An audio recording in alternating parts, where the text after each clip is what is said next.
America Israel की मदद के लिए आगे आया है। बाइडेन ने अमेरिका से मदद की पहली खेप भेज दी है। तस्वीर आप देख रहे हैं, फुल स्क्रीन लीजिए जरा। ये अमेरिकी विमान है जो इजराइल में लैंड हुए हैं। तस्वीरें धुंधली करके ही सार्वजनिक की गई हैं क्योंकि अमेरिका नहीं चाहता है कि दुनिया देखे कि वो इजराइल को क्या भेज रहा है। ये तस्वीरें आप देख रहे हैं, अमेरिकी विमान से जो कार्गो पहुंचा है उसकी तस्वीरें। ये मदद इजराइल के लिए पहुंची है। आइए, और इसके अलावा जो अमेरिका का वॉरशिप था यानी जंगी जहाज बड़ा, वो पहुंच चुका है यूएसएस गिराइल। ये इजराइल के नजदीक भूमध्य सागर में पहुंच चुका है। फुल स्क्रीन लीजिए प्लीज। और इसमें आप देख रहे हैं फाइटर जेट्स हैं। फाइटर जेट्स का पूरा बेड़ा है इस पे, जो इजराइल के तट पर लगकर सीधे गाजा में एयर स्ट्राइक करेगा। अब आपको बताता हूं कि आखिर इजराइल को अमेरिका मदद भेज रहा है। वो मदद पहुंच चुकी है इजराइल तक। अमेरिका इजराइल के साथ खड़ा हो गया। ये देख रहे हैं, ये प्लेन जो मदद आई है और ये वॉरशिप पहुंच चुका है। हमास के खिलाफ जंग में अमेरिका इजराइल के साथ है। उसने कहा है तुम हमास से निपटो, हम देख लेंगे।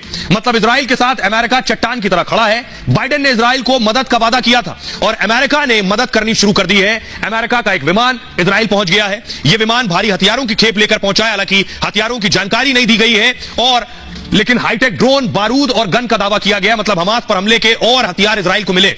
इससे पहले अमेरिका ने जंगी जहाज भी भेजा है, यूएसएस गिराइल।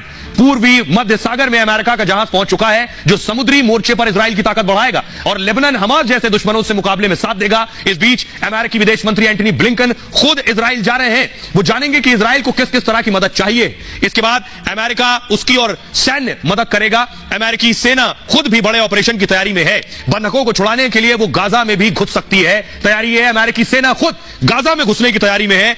आइए मैं आपको बताऊं कि आखिर कई देश अब मिलकर, ये तस्वीर जो आप देख रहे हैं, एयर स्ट्राइक लेबनान ने की है। लेबनान ने एयर स्ट्राइक की है इजराइल में। अब मैं आपको दिखा रहा हूं, तीन तरफ से हमला हो रहा है। तीन तरफ से जो हमला हो रहा है इजराइल में, ये वो तस्वीर आप देख रहे हैं। फुल स्क्रीन लीजिए प्लीज इसे। और ये हमला आपको नजर आ रहा है लेबनान से भी।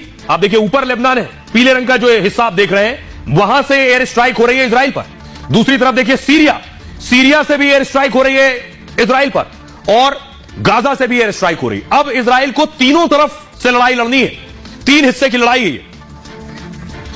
तो एक तरफ तीन देशों से लड़ाई लड़नी है और दूसरी तरफ तीन आतंकी संगठन। अगली तस्वीर अगर है तो प्ले कीजिए प्लीज।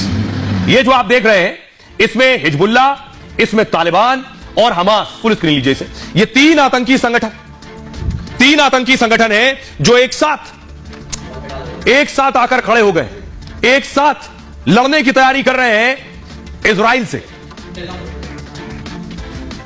अब देखिए इसमें कौन कौन से आतंकी संगठन है, ये आप देख रहे हैं। सबसे पहले मैं आपको दिखा रहा हूं हमास।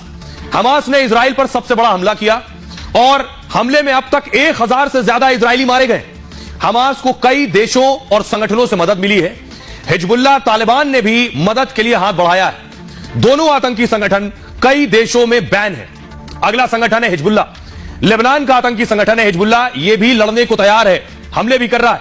हिजबुल्ला ने इजराइल के कस्बों पर हमला किया है और इजराइल ने पलटवार करते हुए लेबनान में बम बरसाए। आतंकी संगठन है हिजबुल्ला, इजराइल पर हमले कर रहा है, एयर स्ट्राइक कर रहा है। और नेक्स्ट मूव कीजिए प्लीज। और इजराइल पर हमले के बाद लेबनान का राजनीतिक शिया अर्धसैनिक संगठन है यह हिजबुल्ला। 1982 में इजराइल ने लेबनान पर हमला किया था और जिसके बाद हिजबुल्ला संगठन बनाया गया था।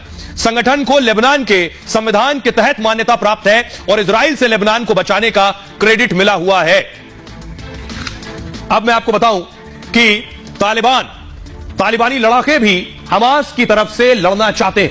गाजा पट्टी पर पहुंचने के लिए कुछ देश भी तैयार हैं जो लड़ने को आना चाहते हैं, हमास के हक में खड़े हो गए हैं। इनमें कट्टर कबायली लड़ाकों का संगठन शामिल है।